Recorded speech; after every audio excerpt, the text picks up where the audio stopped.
is www.1millioncoders.gov.gh. I repeat, www.1millioncoders.gov.gh.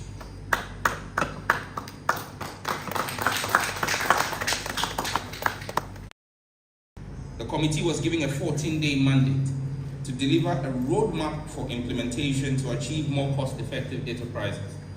The committee delivered its report in 13 days. I'm grateful to all the stakeholders who worked assiduously and at no cost to the state, I repeat, at no cost to the state, to produce a short, medium, and long-term approach to data price rationalization in our country. Again, I say Ayiko to them for their selfless service to our country. I have studied the roadmap document that they produced and referred it to the regulator, the NCA. The authority under the able leadership of the Acting Director General has held several engagements with mobile network operators to discuss and fashion out implementation plans and modalities. I have personally engaged with the CEOs of the 3 MNOs, and I am pleased to announce that all 3 have presented the Ministry and the regulator with specific improved data bundles for tertiary students across our country, as well as for content creators with the relevant stakeholders for public rollout of this specific data bundles. In the interim, I have agreed with all 3 mobile network operators to have unique data bundle packages for all of their subscribers, which is all Ghanaians, on 5 national holidays: Independence Day, May Day, Republic Day, Founders Day, and Farmers Day.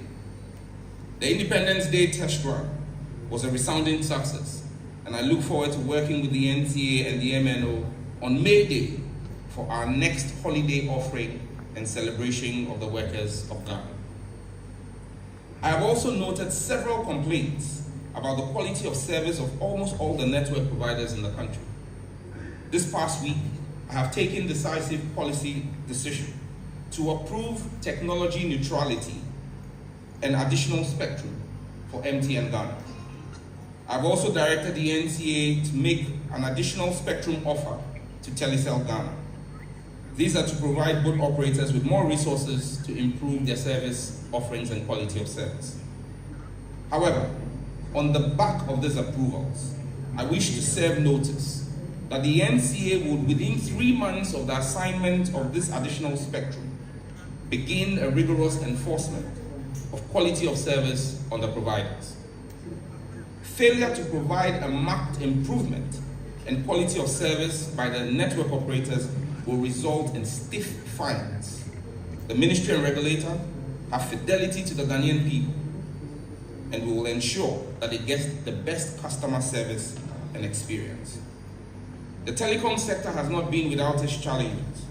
The previous government acquired AirtelTigo and rebranded it as AT with a reported purchase value of $1. Nothing could have been more disingenuous and unpatriotic.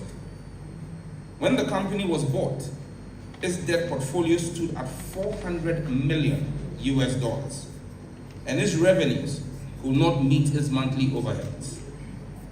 The core and billing platforms have reached the end of life, and both Bharti Airtel and Millicom, which operated Tigo, had failed to make any meaningful investments in both companies over the preceding 5 years. The decision to step in at the time can best be described as ill-informed and reckless. It was an abdication of responsibility by the then administration and minister to the best interest of Ghana. Today, after a debt restructuring arrangement, the debt portfolio at AT sits at about $200 million US, rising every month as the company makes a monthly operating loss of 20 million Ghana cedis. The bleeding needs to be triaged, and urgent steps are underway to engage the company's creditors in negotiating haircuts to ensure the company's viability. I will be updating the nation in the course of this quarter on the policy directions the ministry will be taking as a sole shareholder to ensure the security of the jobs of employees and the long-term survival of the business. To effectively regulate technology in today's fast-evolving digital environment, I have initiated a comprehensive review of existing legislative and regulatory frameworks. The ministry I took over has legislation that should be in a museum and not as the underpinnings of a technology ministry. The current state of the legislative environment of the ministry is as follows.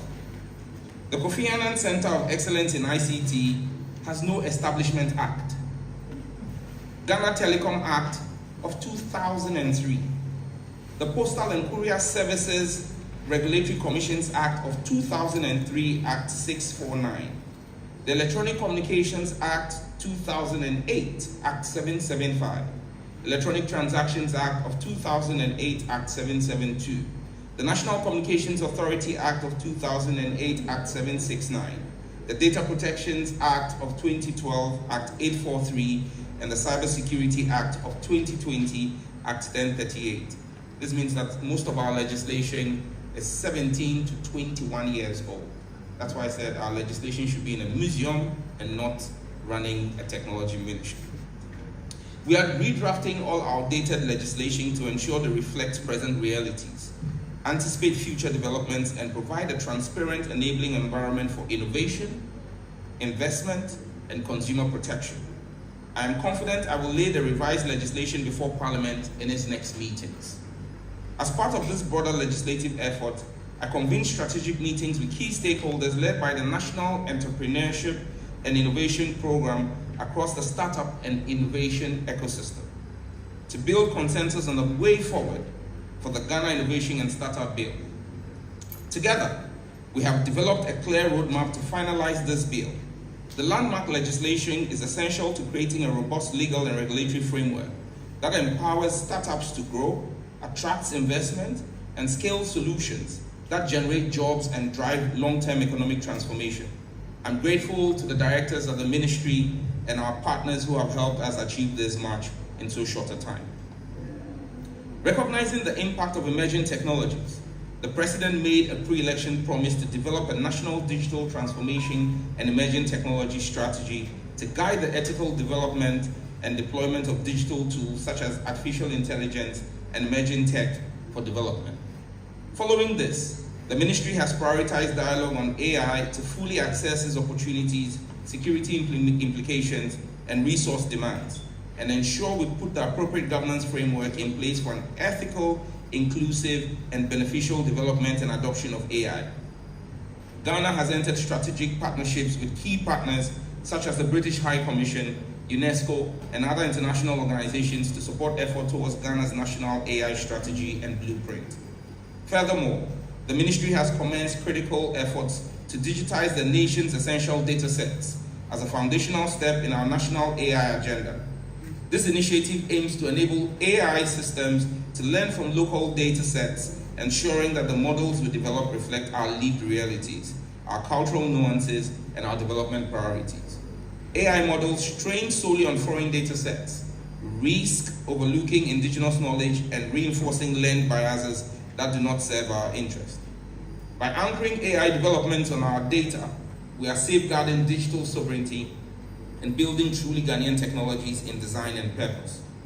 Recognizing how critical prudent expenditure management is to Ghana's economic recovery, the Mahama administration has pledged to fight corruption and graft head-on. In line with this commitment, one of my first actions was to conduct a comprehensive assessment of the ministry's financial position to guide how best to move forward. This review unearthed several irregularities, prompting a detailed investigation into the contracts entered into the ministry, through the ministry and its agencies on behalf of the Ghanaian people. The ministry is following up with the relevant parties to establish the facts and take corrective action where necessary. We're deeply concerned about the disregard for public interest reflected in the unfavorable terms in some agreements and the resistance encountered in accessing key information from certain service providers. Against this backdrop, I've referred some contracts and agreements to the Attorney General for his study and advice. One thing, however, is crystal clear to me as Minister. I will clean up the ministry and its agencies. It is my solemn pledge to the President and the people of Ghana.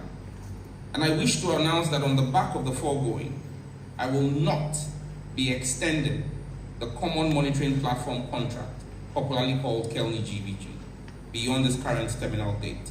The contract is in two parts. One paid for by my ministry through the NCA, and another component paid for by the Ministry of Finance through the GRA. The NCA will no longer extend the KELNI GBG contract. I've instructed the NCA to begin to hold itself in preparedness to carry out the revenue assurance platform on its own. This position is backed by the fact that at the commencement of the contract in 2018, the monthly fee the NCA paid the private partner represented 28% of the revenue accruing to the state from international inbound traffic. As we speak today, as of October 2024, the fees paid to KELNI GBG have moved from 28% of revenue to 84% of the revenue.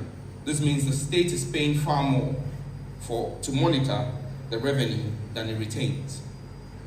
Another agency under my ministry that has had considerable amount of my attention is the National Information Technology Agency, NITA.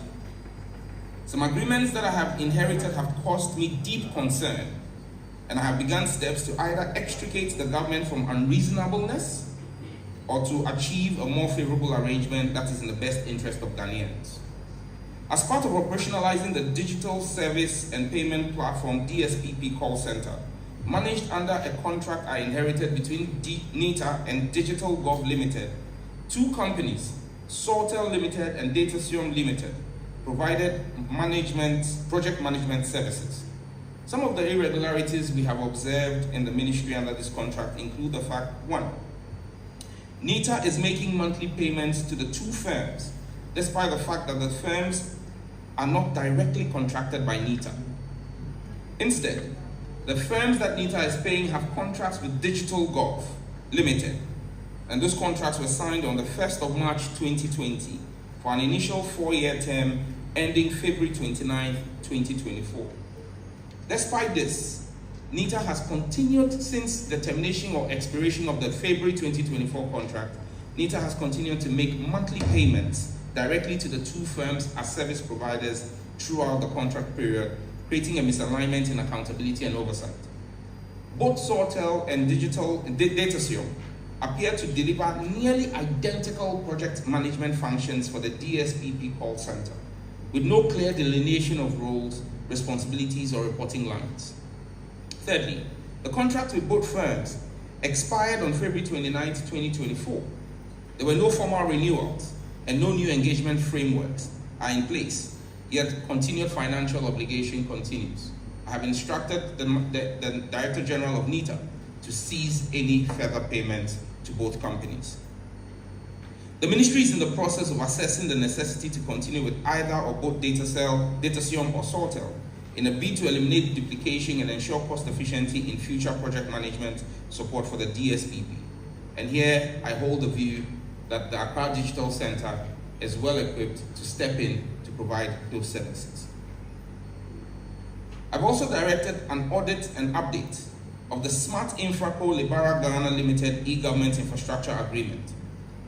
Upon receipt of NITA's initial assessment report, I promptly took steps to restore compliance, transparency, and fiscal discipline in managing our national e-government infrastructure. I issued a directive for Smart Infraco to grant immediate full physical and logical access to the e-government infrastructure. This became necessary as the audit discovered that no financial dashboard or audit trail was provided to NITA to track revenue or operations as stipulated in the mother contract. Also, NITA personnel were denied physical and logical access to infrastructure that the agency legally owns, including the data center facility and the network operations center. NITA has initiated engagements to ensure compliance, and I'm happy to announce that we have made progress in establishing and verifying 95% access to our infrastructure. The ministry shall directly engage with Smart Infraco to compel immediate payment of all outstanding amounts, including and invoke penalties and termination clauses as necessary, if need be, to protect government's interest. To the people of Ghana, I offer you this assurance. I will get to the bottom of these issues and act decisively to restore sound financial stewardship and the Ministry of Communication, Digital Technology and Innovation. Still on the subject of stewardship, I have directed the NCA to conduct a frequency audit as part of the government's Operation Recover All Loot oral initiative, aimed at identifying and reclaiming all state resources within the purview of the ministry which have been handed over to private interests in a manner inconsistent with law and laid down procedure. The exercise, the first phase of a full audit of broadcasting frequencies to ensure proper management and compliance with legal procedures, have identified incidents of non-compliance that will attract a total tax penalty of about 9.5 million Ghana cedis and several infractions that warrant immediate shutdowns or revocations of licenses. The government is committed to taking the necessary action to ensure rectification of the instances of non-compliance. In the period under review, I have taken steps to better position Ghana Post to take advantage of the increased e-commerce activity and to ensure Ghana's readiness to take full advantage of trading under the Africa Free Continental Trade Area (AFTA). Plans are underway to strengthen the backbone of domestic and cross-border trade logistics, especially for small businesses across the country looking to expand beyond national borders. To position Ghana Post as a relevant and competitive public service in 2025 and beyond, the ministry is implementing a three-pronged reform strategy informed by an internal readiness assessment. First, we are updating existing infrastructure and information systems to reflect technological advancement and ensure resilience against cybersecurity threats. Secondly, we are modernizing logistics systems to guarantee faster and more reliable delivery across all regions. Thirdly, we are expanding service offerings to include e-commerce support, secure parcel handling, and access to critical public services. These reforms will transform Ghana Post into a vital enabler of e-commerce, cross-border trade, and citizen access to essential government services, laying the foundation for a more connected and efficient national economy. In line with the critical reforms necessary to reset the ministry when I took over, I took decisive steps in consultation with the World Bank Country Office in Accra to terminate the contracts of 13 staff under the Project Implementation Unit of the World Bank-funded Ghana Digital Acceleration Program. This became necessary to show our zero level of tolerance for any semblance of graft or corruption in the ministry. These terminations were patriotic action aimed to save the state from any representation that affects our international image. The ministry has secured clearance from the World Bank to replace the terminated staff, and we have proceeded to advertise the roles in the national dailies for 2 weeks, which lapsed last Friday. The interview panel is conducting a robust competitive assessment to select the best suited candidates as replacements. I have also directed the acting administrator of the Universal Access Fund, GIFEC, to immediately begin an asset inventory of all our infrastructure across the country to ensure that these centers, built primarily under the first John Dramani Mahama administration, are put to use as a 360-degree whole-of-government center, bringing digital government services to the doorsteps of Ghanaians. GIFEC has also stepped up work to complete the outstanding rural telephony project to improve Ghana's digital inclusion drive. The completion of the project will connect an additional 4 million Ghanaians to the digital highway. On the legislative flank, we have begun work to evolve GIFEC into the Digital Economy and Innovation Development Fund, in line with the NDC's Resetting Ghana manifesto. Even as I remain focused on delivering on the President's charge, I am minded by the increased incidence of orchestrated campaigns of mis- and disinformation. I have instructed the Cybersecurity Authority to immediately improve its digital surveillance and monitoring. Several collaborative operations with sister security agencies have been undertaken, and as we speak, some are currently underway, to send a clear signal that such acts of public mis- and disinformation will not be tolerated. The government once again reiterates our respect for the freedom of expression and the right to public and private communication of citizens, but also wishes to remind us all that we have a collective civic duty to be responsible in our communication. In the spirit of full transparency, I will present a specialized legislative document on misinformation and disinformation before Parliament to be passed into law in its next meeting to create a clear legal framework for law enforcement. So notice is served. Once the law is passed, we will clamp down on you if you engage in mis and disinformation. Ghana's digital voice continues to be heard on the global stage. From the Mobile World Congress and the ITU Forum to the World Bank Digital Summit and the Global Summit on AI in Africa, we have articulated our digital ambition and built valuable alliances. Our priorities remain clear as we advance: to build a digital Ghana where innovation thrives, access is equitable, and all shared technologies benefit. We have continued to deepen our strategic international partnerships, engaging in technology diplomacy with the UNDP, Germany, Turkey, and Italy to strengthen our digital infrastructure, policy frameworks, and innovation ecosystems. The World Bank, ITU, DCO, CTO, ATU, and Smart Africa remain strong partners in our digital reset agenda, and I'm grateful to them for their support so far, and I look forward to achieving our shared goals.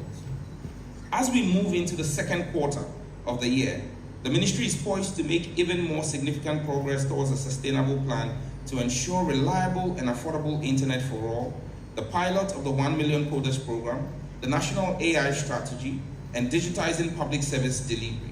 We would see the strengthening of our policy and regulatory framework. We would commence public sensitization and education towards the impending SIM registration. And let's be clear, I didn't say a SIM re-registration. SIM registration, a proper SIM registration. And we would also do a central equipment identity register. We believe that we will roll out on the 1st of July this year. And the NCA Director General is smiling because he wants the 1st of July date. So we'll roll out 1st of July. But let me be clear, there will be no long queues. Ghanaians will not have to leave their jobs to go and queue. And that's why I said it's not a re-registration, it's a registration. It will be the first time you will have a proper registration of SIMs and documents driven by technology to ensure that from the comfort of your home, your SIM cards will be verified and registered. Once more, I make that solemn pledge that Ghanaians will not be saddled to have to abandon work and queue for long hours to register their SIMs. The process will be human-centered, but technology-driven. The registration is critical for our collective security as a nation. Ghana's digital future is being built today with purpose, with strategic partnerships, and with the people at the center. Let's press forward. May God bless our homeland Ghana and make her great and strong. Thank you.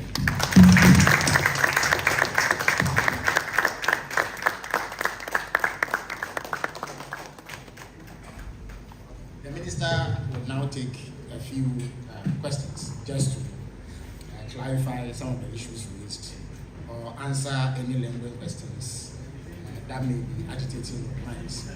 In the interest of time, we will take 2 rounds of questions.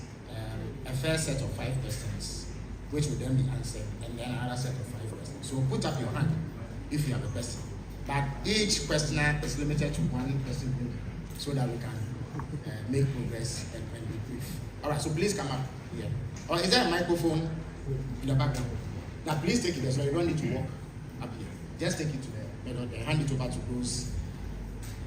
Hand it over. Oh, okay, all right, fine. So please come forward. The cameraman insists that they want to see the questions. So perhaps our effort to introduce innovation has been shut down.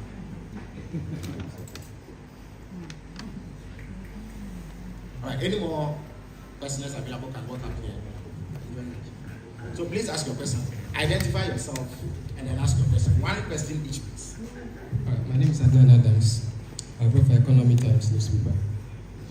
We're in a country where the telecommunication networks, I don't know to say whether they deliberately, manipulate their network. In certain situations where, for instance, you subscribe to a particular bundle where probably it's to the advantage of the customer, you realize that within that very moment, you cannot access internet the speed as it is before, like if you are using the regular bundle. And these things have been happening most of the times, even on holidays. You see these things happening. Then the normal bundle you have bought to, you cannot use it until the one you have subscribed to, finishes. So as a minister, what will you do to help improve the network services? So in short, you want to know what the minister will do about what you perceive to be shorting of the customer by telco companies or telecom companies. Next question, please.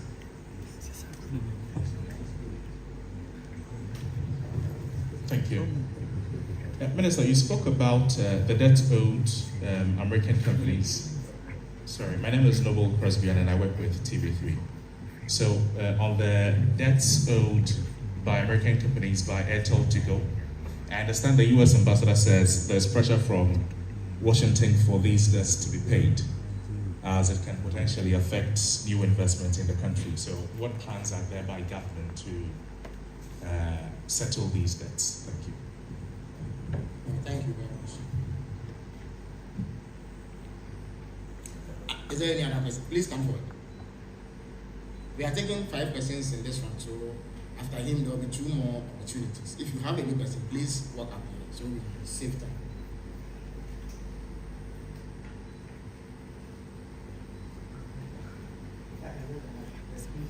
Please come this way. Yes. Okay.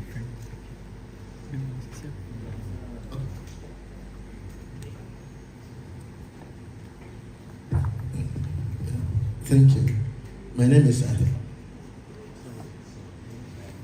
My name is Atamesa from Ghana News Agency.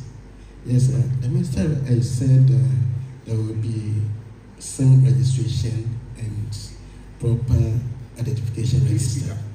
Yes, so I want to find out, because the previous government started a registration of SIM cards. So I want to find out whether there are any shortfalls that have been identified that required registration of SIM cards. Thank you. Thank you very much.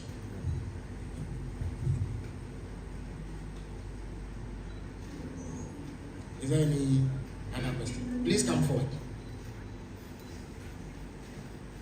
This will be the 4th question. If there's a question. Yeah, social media too has become one of the platforms that people bring out information. With the new media or with the new social media, what's the ministry going to do about those who are hiding behind to bring out this false information out? So we want to know what will be done about fake news. Right. A final question in this one. Please come up.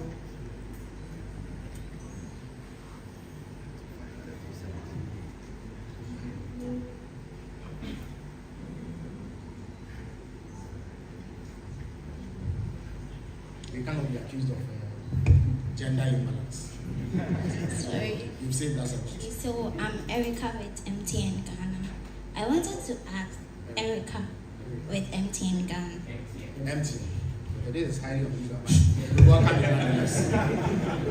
Where a stakeholder has a question at all right. Unless of course MTN now operates a media house. Anyway, So I wanted to ask, during your press briefing, you gave some initiatives you had with the telcos, from GPX, rural telephony, and other stuff. I wanted to know, apart from those strategies, do you have anything else in place? And also, during our CEOs at one, he mentioned something about fiber cuts, and I wanted to know what other plans you had for that. all right. Thank you very much. Unusual MTN question. Well, the minister will fill these questions for me, but I would like him to reiterate the bit about the 1 million products program and how people can enroll on it, just for clarity. Thank you very much.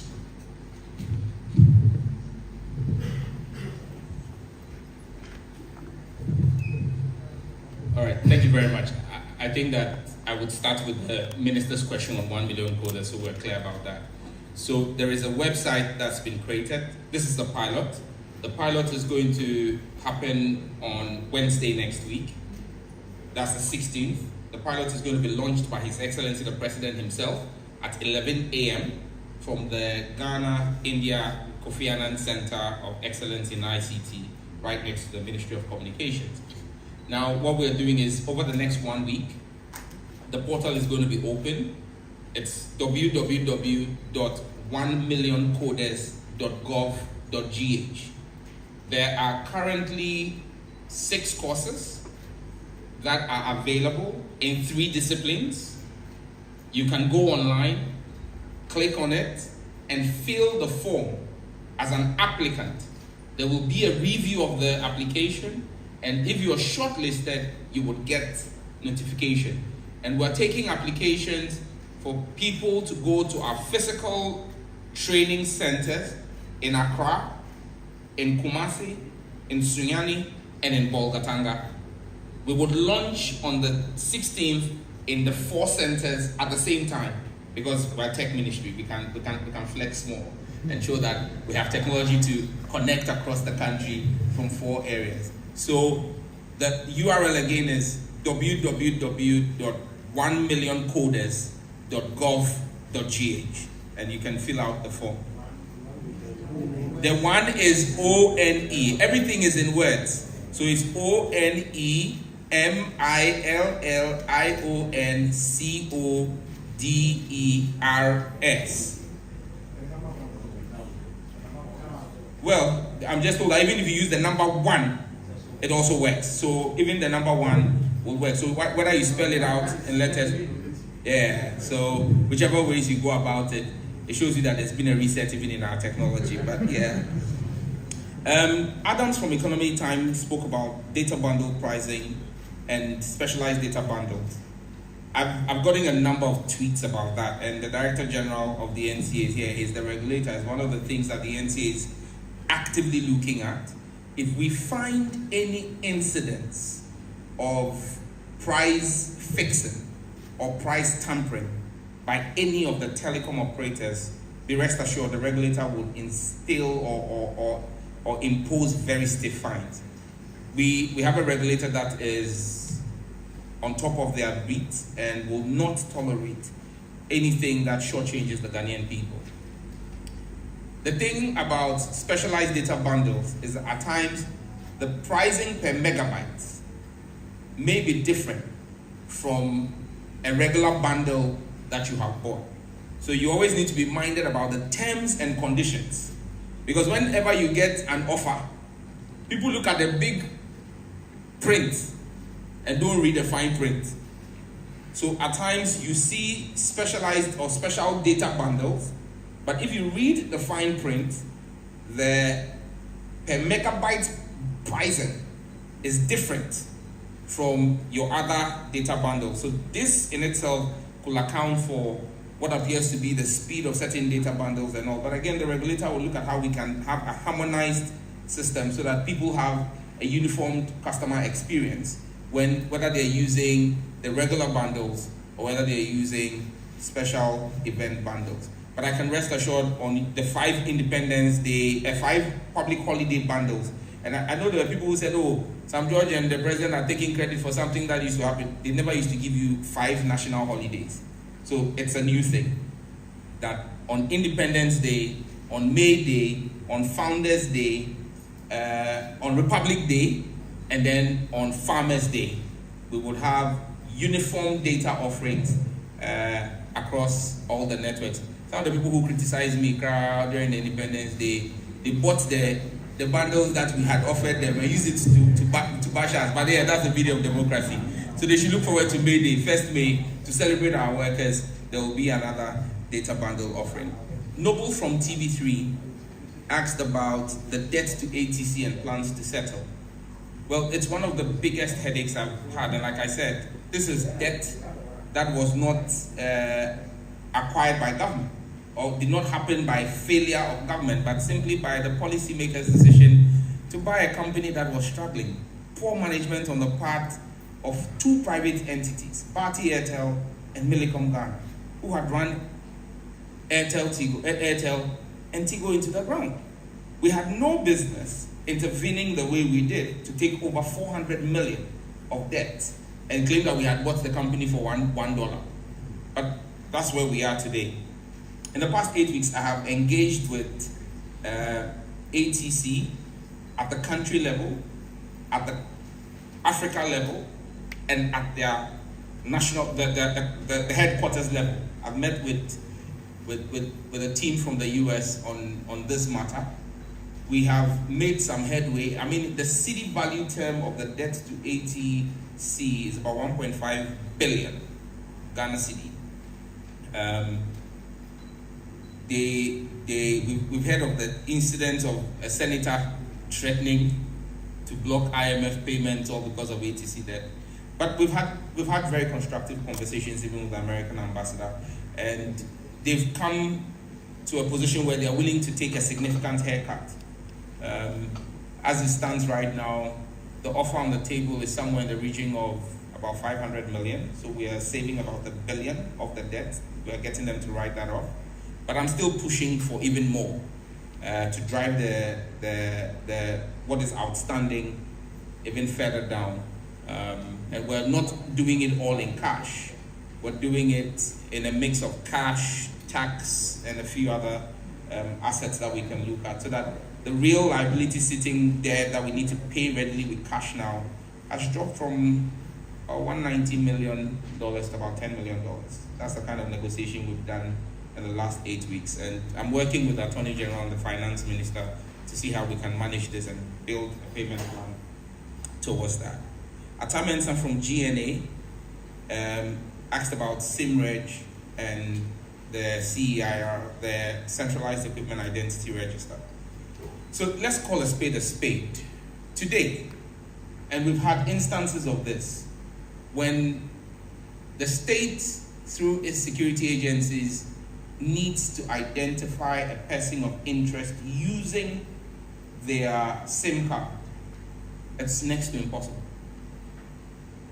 Because the SIM registration or re-registration that Ghanaians were put through about 3 years ago or 2 years ago did no verification on the back end. There was no single source of truth to verify against.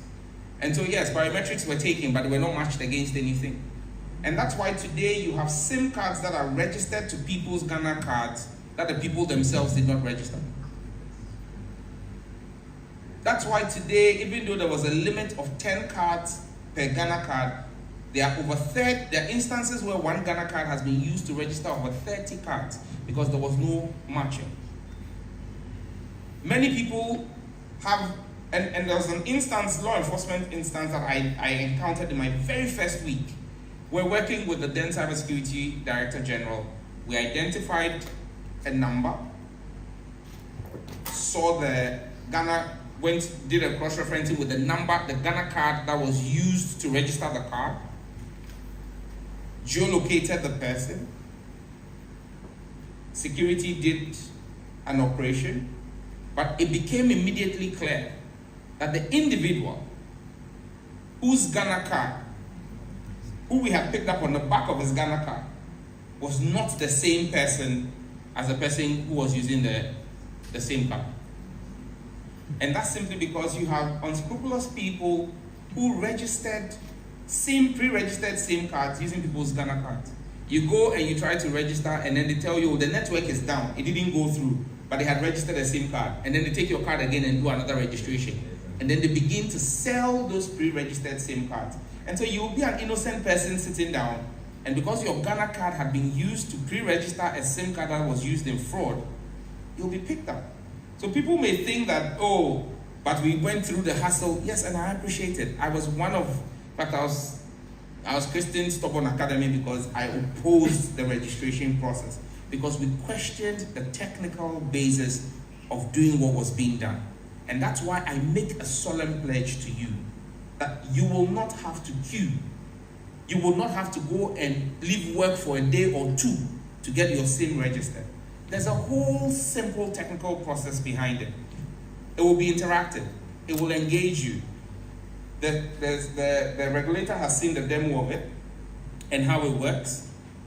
We are very clear in our minds what we're going to do. Because if you've submitted your biometrics to the NIA, and the NIA has captured your biometrics, it's a simple opportunity for us to match what MTN or Telecel or AT holds against a certain number and cross-reference and send you a prompt to confirm if that number was really registered by you. So if someone has registered with your Ghana card without your knowledge and that number is brought to your attention and you indicate that that is not your number, we blacklist it. If it is your number and the biometrics match, we whitelist your number and you get a prompt letting you know that your identity has been verified. But we will go a step further to now do what we call the Central Equipment Identity Register. Now that is a registration not of your SIM, but of your phones. Every phone has an IMEI number, which is global and is a unique identifier, it's a fingerprint of your phone. And so we're also going to be sending you prompts to do the registration of your phone. Now, there are two reasons why we do this. One is because of national security, to be able to identify the phone and match a phone to a SIM card and know who it is. That's using what SIM card in what phone. But secondly, is also because statistics is showing that almost 60% of phones in the country are smuggled. And no taxes have been paid on that. And so when this register is done, it's easy for you to determine whether the phone that's been sold to you came in legitimately and whether the tax has been paid on it. If the tax has not been paid on it, you can demand of the vendor to pay the tax, because a time will come where if the tax has not been paid, the use of the phone will be impossible. And so there are compliance measures. But you see, the good thing about that is it also helps us to create an opportunity to improve financial inclusion. Because now the access to credit using fintech becomes secured, because fintech operators who are giving loans on phone, who don't get to see you, know that in the case of a default, it's possible to reset your use of your phone. I was careful to see when I said it is possible to quickly add a reset. So we will do that, and the shortfalls. Yeah, and stolen phones, for example. If your phone were to be stolen and you were to report, we will be able to identify if your phone and your number match your Ghana card, which we use to verify and register you, and immediately triangulate and geolocate the phone and disable that phone. So then the ecosystem for stolen phones is gone. Because if you steal somebody's phone and a report is made, you can't sell the phone because nobody can use the phone. It's blocked and locked. And we're not just doing this here. Once we're done here, we're going to marry our Central Equipment Identity Register with our neighbors in the sub-region. So you can't even steal from here and take it to Nigeria. Or you can't steal from Togo and bring to Ghana. Because once it is flagged in any country, in the sub-region, we will block it completely. So we are putting a few people out of business. But I think that's a good thing. Isaac from Ghana Online asked about fake news and what will be done. I'm clear in my mind, and the Acting Director General and deputies from cybersecurity are present here. I have mandated that a team dedicated to building digital dossiers has been working for the past 2 weeks.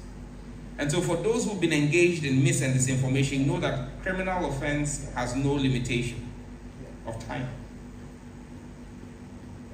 We will be going to Parliament as soon as Parliament resumes in May. It's going to be one of the first things I'll lay before Parliament, specialized legislation on fake news. Today, you can choose to extend the reach of the Cybersecurity Act to try and do some prosecution, but it's a very long stretch. And so we're coming in with specialized legislation that will be very respectful of the freedoms of speech. Very respectful of the freedoms of speech.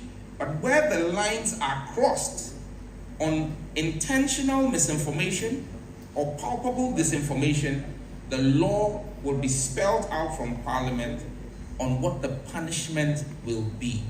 We cannot be in the jungle on the internet.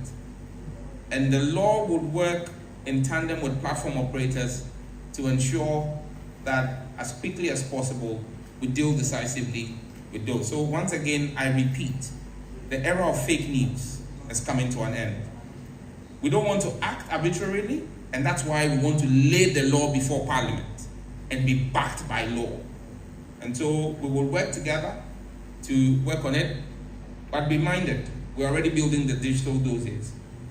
And so once the law is passed, we'll swing into action immediately to deal with it. Erica from MTN, and I mean, it's a novelty that we had a player here ask questions.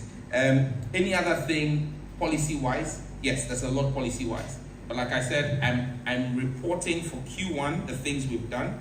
There's a lot of things that are in the pipeline or being worked on. For example, our smart data policy, the data exchange hub, a number of things we're working on. Support for farmers using tech, healthcare using tech. There's a lot we're working on, but because we have not finalized it in Q1, I'm sure that by the time I'm doing my Q2 reports, maybe in the first week of July or end of June, I'll be telling you a few more on the other things. I didn't want to come and stand here and say, we will. So if you listen to me, everything I've spoken about is what we have done in Q1. And so there's a lot more from the ministry coming your way. Fiber cuts, absolutely critical. And we've been working with the chamber on telecoms on that. Engineer Ken Ashigbe sent me pictures from my constituency last week where there was a major fiber cut in the Dawa enclave. And then just 3 days ago, Ghana Water cut fiber around somewhere, a very high profile residential area in Accra. And it's one of the problems we're dealing with. But I'm looking forward to working with the Minister of Water Resources, Works and Housing, and the Minister for Roads and Highways to have clear understanding that you cannot say you are going to construct a road. You cannot be Ghana Water and just go and cut into the road and then cut fiber. It's impossible. And again, working with the Chamber of Telecoms, there's work on specialized legislation on fiber cuts. Because the question now becomes, when the fiber is cut, they just cut it and they leave. And it comes back as cost to the telecom operators. And because the telecom operators are not descendants of Mother Teresa, they pass on that cost to the same Ghanaians. And we complain about the cost of data. Because data can only come through fiber. And so when the fiber is cut, it affects our pricing, because in their model, they're always putting in a certain variable for fiber cuts, and we need to deal with it so that when roads are going to be constructed, they will get in touch with the regulator and the ministry to identify where fiber is laid, and then we can do the relocation of the fiber properly. I think that one of the things we'll do is to deepen the designations of critical national information infrastructure and make it a criminal offense, irrespective of whether you are a road contractor or whether you are Ghana Water. If you cut fiber, you'll be criminally liable for cutting it. Because if you remember 3 years ago, when we had a triple fiber cut in the country on the same day, 70% of our country could not make phone calls. Imagine what that means for a country like this. Or when we had the subsea cable cut, what that did to us. And so fiber is now our lifeline. And so we need to protect it well. Thank you. Thank you very much, Honorable Minister, for that comprehensive answer. We will take one more round of questions if there are any. Please come forward. So everyone who has a question to ask should proceed to my left side so that we save time in the process.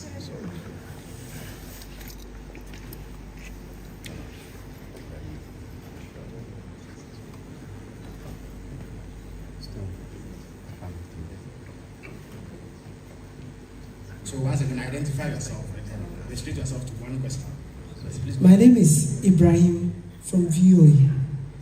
The question that I'm having is that National Identification Card, there's a lot of people who have not registered, and still in progress that there's a lot of people who have not get their National Identification Card. So how to register? How is the minister going to solve that issue? Thank you. So you mean, how are there any ways through which people who do not have national ID cards can register? Or better still, is national ID card the only registration document that is applicable in the SIM registration? It's an important question. Good afternoon, Honourable Minister. I think there's high incidence of... Not identified yourself. Sorry, my name is Nanapoku from Daily Searchlight in Zupa. There's high incidence of internet fraud. You are there, somebody say, oh, I want to take you to UK to go and work there. Somebody will say, oh, I'll double your money for you. All kinds of information on there. Just to do people on the internet. What are your ministry going to do to suppress this kind of, if you like, internet fraud? A lot of things are going on. And then my second question, if you care. You made... I think my question has been answered. So, it's not going to be seen anyway, but it's an issue. All right. Yeah, thank you, Honorable. My name is Isaac and I'm a citizen of Ghana. Yes. I really love the project. That's so unusual. On the 1 million projects in IT, your mention is gender balance, 50 for male and 50 for female. If possible, can we make 5% for persons with disability, for physically challenged, hearing impaired people, so that they can benefit from the training? Otherwise, sometimes it's not intentional, but we can tend to forget about our dear persons with disability. So that is my plea. Thank you. That is a brilliant suggestion. I am Obed. I work with the EIB Network. My name is Obed. I work with the EIB Network. So about the stewardship, you mentioned 2 remedies. 1, penalties and shutdowns. When media people hear about shutdowns, we often think about media freedom. What assurance are you giving us that this will be done in an objective manner without any political vindictiveness? Thank you very much, Minister. All right, so, Mr. Minister, microphone. Thank you, and I'll try to keep this very brief. Ibrahim from VOA, Ghana Card Circulation. Just yesterday, I visited the company that produces the Ghana cards, ICMPS, I think they're called Margins Ghana. And we looked at their facilities. For the statistics, we have about 80%, I was told, or slightly over 80% of distribution of Ghana cards. I'm happy to note that the acting executive secretary of the National Identification Authority, Yaira Poku, announced earlier this week that in Greater Accra, they were doing a redistribution of Ghana cards. So if you had registered and you didn't have cards, there was the possibility for you to pick up your card. Now, one of the key things that we could actually do from here to help the Ghana card, the NIA, will be to get a database of cards that have been printed that have not been distributed, and build and query the database for those cards to generate the phone numbers of the individuals whose cards, because there are phone numbers assigned to every, that we used to do during the registration of the Ghana card, you provided phone numbers. So with the query of the database, we can get those phone numbers, and at the Communication Ministry, I'm sure we can be able to work closely with NIA. Once we get those phone numbers, to work with MNOs to send text messages, identify their current locations, because people will have, some people may have moved, and then we can then use our GIFEX CICs as distribution centers, where those are closer than regional offices of the NIA, where people can go and pick up their Ghana card. So the solutions exist for us to, but the vision and the dream is to make sure that every Ghanaian gets a Ghana card so that they will be able to register. Again, on the SIM registration thing, there are also instances where one person, the father's Ghana card, was used to register for the wife and all the children and nannies and everybody in the house. I'm sure we'll look at the dispensation and see how well we can decouple at this point in time, now that people have gotten their Ghana cards, so that each individual can have their Ghana card linked to their name. You don't want to be a father and you are sitting there and you get picked up because your son has gone to misbehave. And when they check the Ghana card, it was your name on it. So we'll look at that. Nana Poku from Daily Searchlight, internet fraud, money doubling, worrying. Let me use this opportunity to plead with my countrymen and women, especially the young people of our country. I know that we are all looking for opportunities, but no minister of state, no member of parliament will come on Facebook or TikTok, leave everything that they have to do, and come into your inbox to greet you, ask you how are you doing, and ask you how can they be of help to you. We've not finished solving the problems in our constituencies. So when anybody makes such an approach, bear in mind that it is not legitimate. No minister, no MP would approach you, or CEO of state of an SOE would approach you and ask you to go and pay 1,000 Ghana cedis for protocol. It is a scam. We have asked all appointees of states to submit their official handles so that we can get them properly verified. But that in itself is not a panacea. I, for one, have all my accounts verified, but still people are falling prey. In fact, one of the accounts that defrauded somebody, I asked the person, I said, did you just take your time? Because instead of MP for Ningo Pram Pram, they wrote MP for Bingo Pram Pram. But the person was so excited that Sam George had sent him a message asking him what to do. Unfortunately, he got defrauded to the tune of 64,000 Ghana cedis. Took a loan, claiming that I was doing recruitment. So people need to be careful. And so I beg you, I think that the biggest, and that's one of the reasons why we are changing the mandate of GIFEC. From just being a universal access fund doing last mile connectivity to being a digital economy and innovation development fund that would also focus on digital literacy. Because when you are digitally literate, you realize that certain things are just scam. And so please, from our end, as and when we get reports of accounts engaged in this, we'll continue to collaborate with law enforcement and platform operators. Because bear in mind, people say, oh, take down the accounts, take down the account. It's because some people have made allusions to the fact that the Minister for Communication ordered the NCA to block their accounts and all. I don't have the power to take down an account on a platform that is run by Elon Musk or Mark Zuckerberg. The Minister of Communication in Ghana does not have control over what accounts are run there or not run there. So we don't have the power to just take them down. And because these are platforms that are outside of our jurisdiction, they are not necessarily subject to Ghanaian law. They operate under the laws of the jurisdictions in which they operate. And so the threshold for taking down an account, especially when the request comes from a state entity or law enforcement, is very high because they don't want it to look as though you are infringing on the rights of people. So even when there is clear evidence, I have reported pages that are pretending to be me to Facebook. And Facebook has verified me. But after I reported, they told me that those pages don't breach community standards. So I think that the biggest panacea is digital literacy. Money doubling is not just happening online. And that's a matter that I have engaged the Executive Secretary of the National Media Commission, Mr. George Sapong, on. Let me be clear. Content is not the forte of the NCA or the ministry. Content is under the regulatory supervision of the National Media Commission.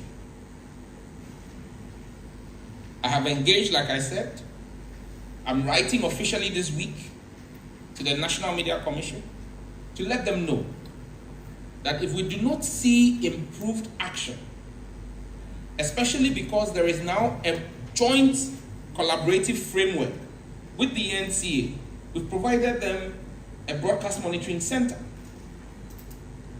If the NMC does not up its game in moderating content on our TV stations, we will be compelled to use the regulatory powers of the NCA in making sure that defaulting stations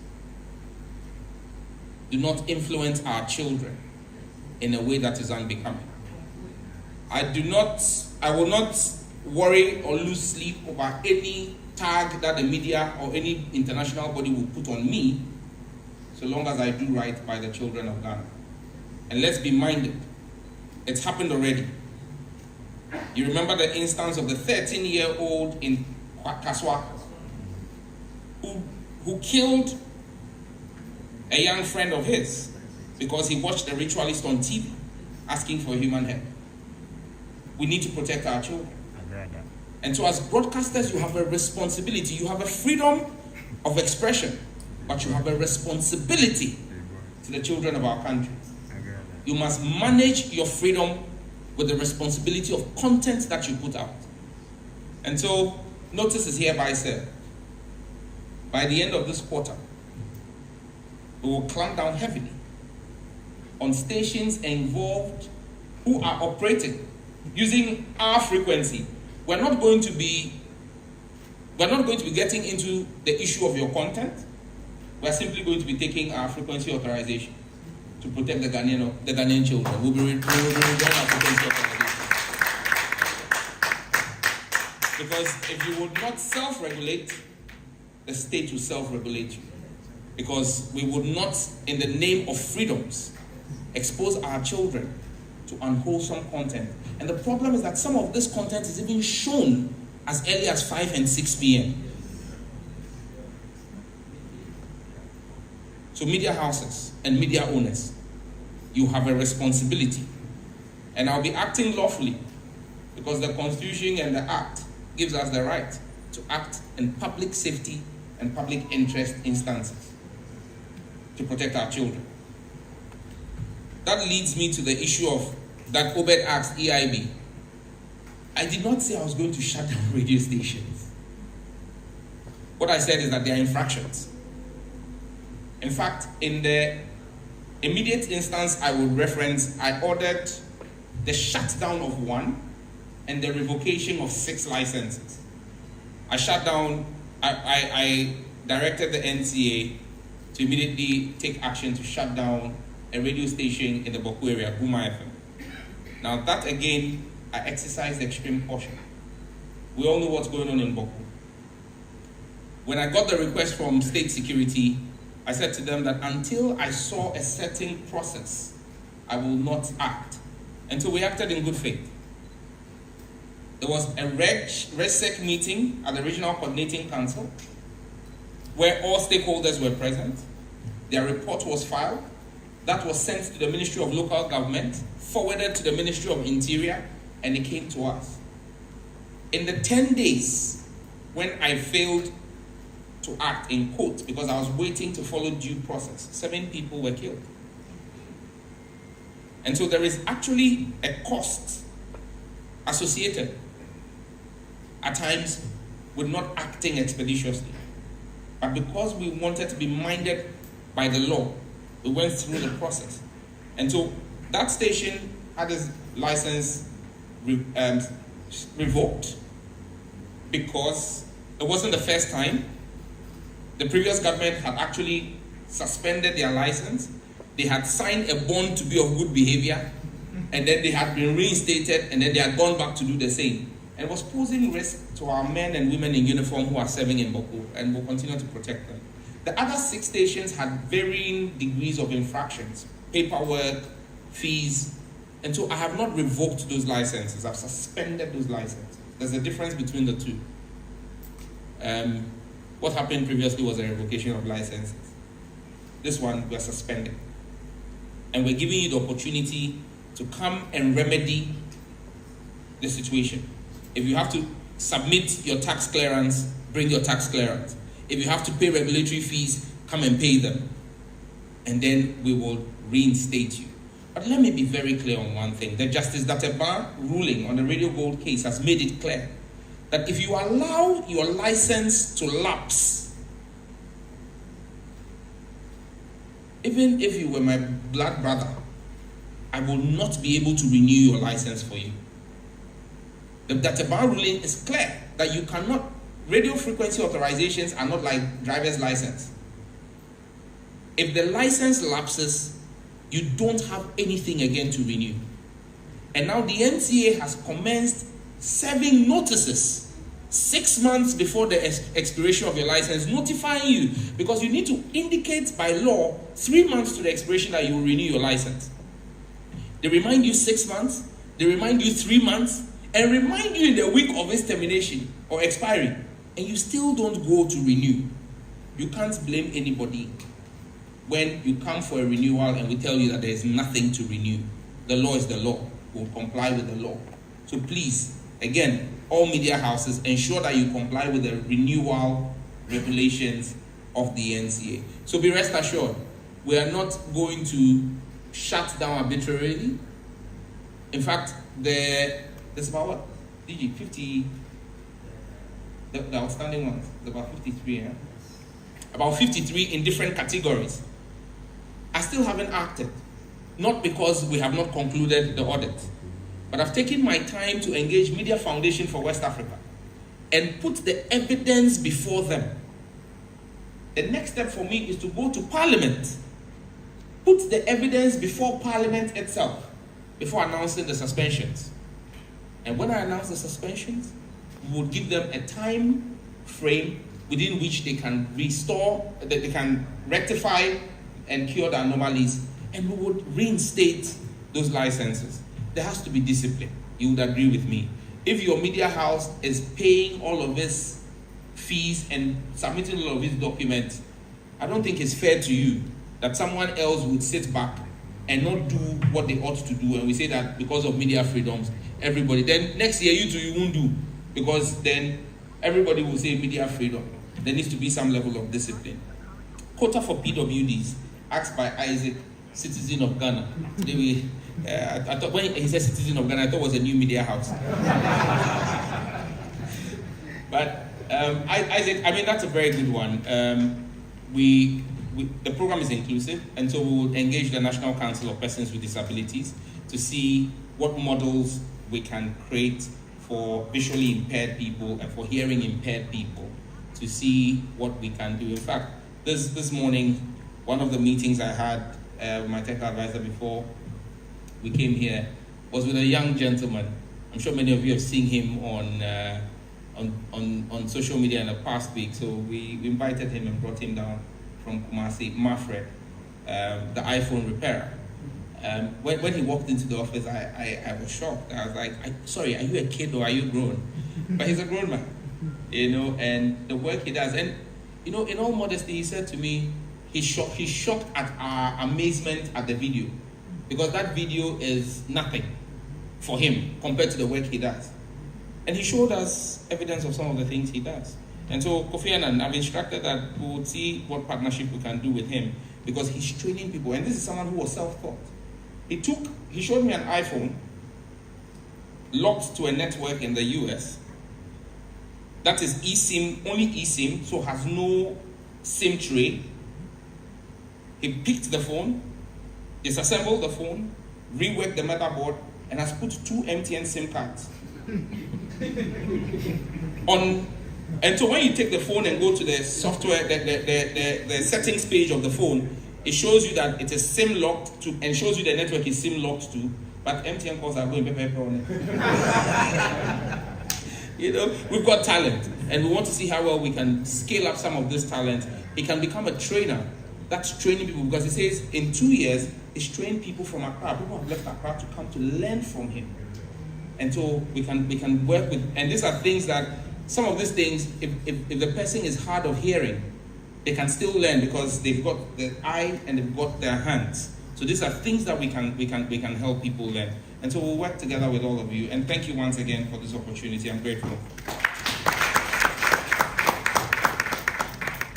Well, thank you very much, Honorable Minister, for what has been a very useful interaction, through which we have learned a lot about your activities and what the future holds for the entire communications and digital information space. I thank all the directors and officials of the ministry who accompany the minister and all the media men through whose lenses we have been able to reach the people of Ghana.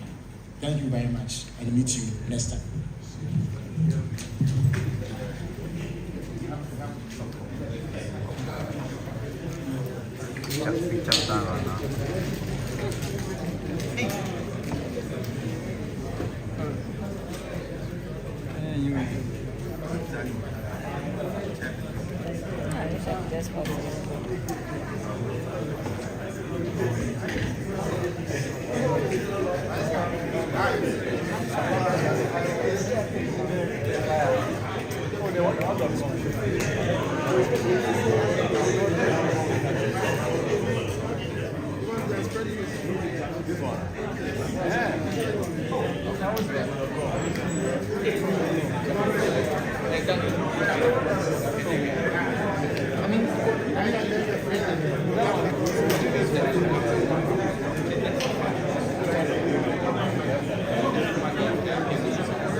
It means you have to move this.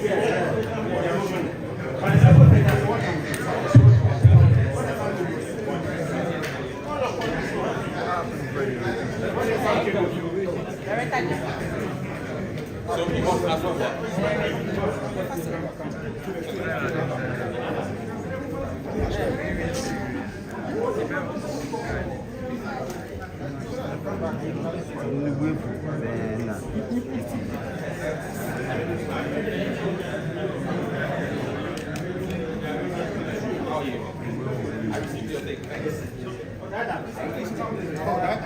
Oh, Director NCA. And there's some should stand down here.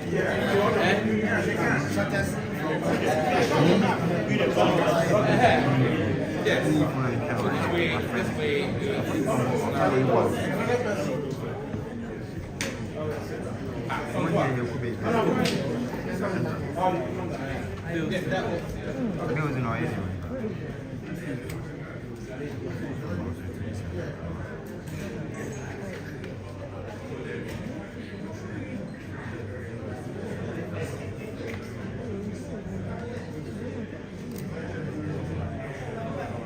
I think we're done, right? Thank you. Thank you.